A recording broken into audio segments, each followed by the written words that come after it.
আসসালামু আলাইকুম ভিউয়ার্স, কেমন আছেন সবাই? নিশ্চয়ই ভালো আছেন। এই তো চলে এসেছি আজকের রান্নাবান্না করতে। তা শুরুতেই দেখতে পাচ্ছেন শিং মাছ আর ধুন্দুল দিয়ে একটি মাছের কারি। তা চলুন জেনে নেওয়া যাক আমি কিভাবে এটা রান্না করেছি। ভিউয়ার্স, আমি এই যে প্রথমে ধুন্দুলগুলো কেটে ধুয়ে এইভাবে সমস্ত মশলা দিয়ে মাখিয়ে নিয়েছি, আর এই যে শিং মাছগুলোকে মশলা দিয়ে এই যে কষিয়ে নিয়েছি আলাদাভাবে। আর এই ধুন্দুলের ভিতরে সমস্ত কিছু দিয়ে এই যে চুলার পরে দিয়ে দিয়েছি। এখন একটু পানি দিয়ে দিচ্ছি। পানিটা ফুটে উঠলে আমি কষিয়ে রাখা শিং মাছগুলো এর ভিতরে দিয়ে দেবো।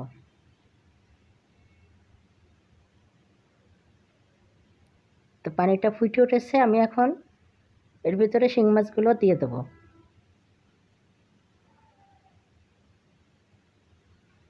এখন এটাকে ভালোভাবে একটু মিশিয়ে দিতে হবে, সাবধানে যেন ভেঙে না যায়।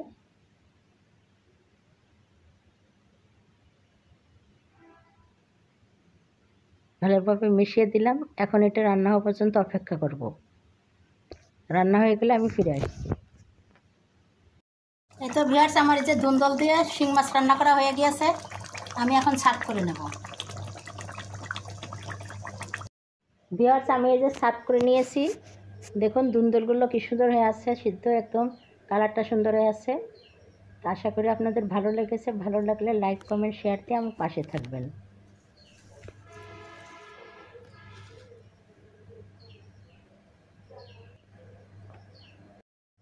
ছাদ বাগান থেকে পুঁই শাক হারভেস্ট করে এই যে চিংড়ি মাছ দিয়ে ভাজি করলাম। একেবারে টাটকা শাক, কালারটা দেখুন কত সুন্দর হয়েছে, খেতেও কিন্তু দারুণ লাগবে। চিংড়ি মাছ দিয়ে রান্না করলাম। এখন আমি সার্ভ করে নেব। আলু লাউ দিয়ে একটি ঘন্ট করলাম। প্রেশার কুকারে সিদ্ধ করে নিয়ে তারপরে ফোড়ন দিয়ে দিছি। ঝটপট করে রান্না করে নিয়েছি। আমি এখন সার্ভ করে নেব। এখন আমি রান্না করব চিংড়ি মাছের মালাইকারি। তাই প্রথমে যে একটু লবণ আর হলুদ দিয়ে মাছগুলোকে হালকা একটু ভেজে নিচ্ছি। বেশি ভাজতে হবে না, তাহলে শক্ত হয়ে যাবে। এখানে মশলা ভালোভাবে কষিয়ে নিয়েছি। এখন একটু কোকোনাট মিল্ক দিয়ে দেবো।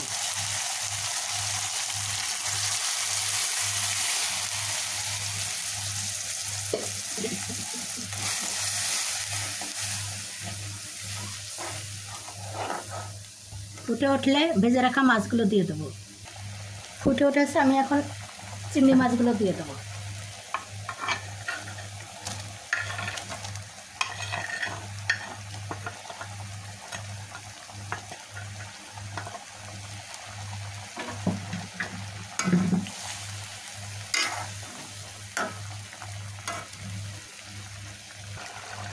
গরম মশলা দিয়ে দিলাম, এলাচ আর কটা কাঁচামরিচ দিয়ে দিলাম।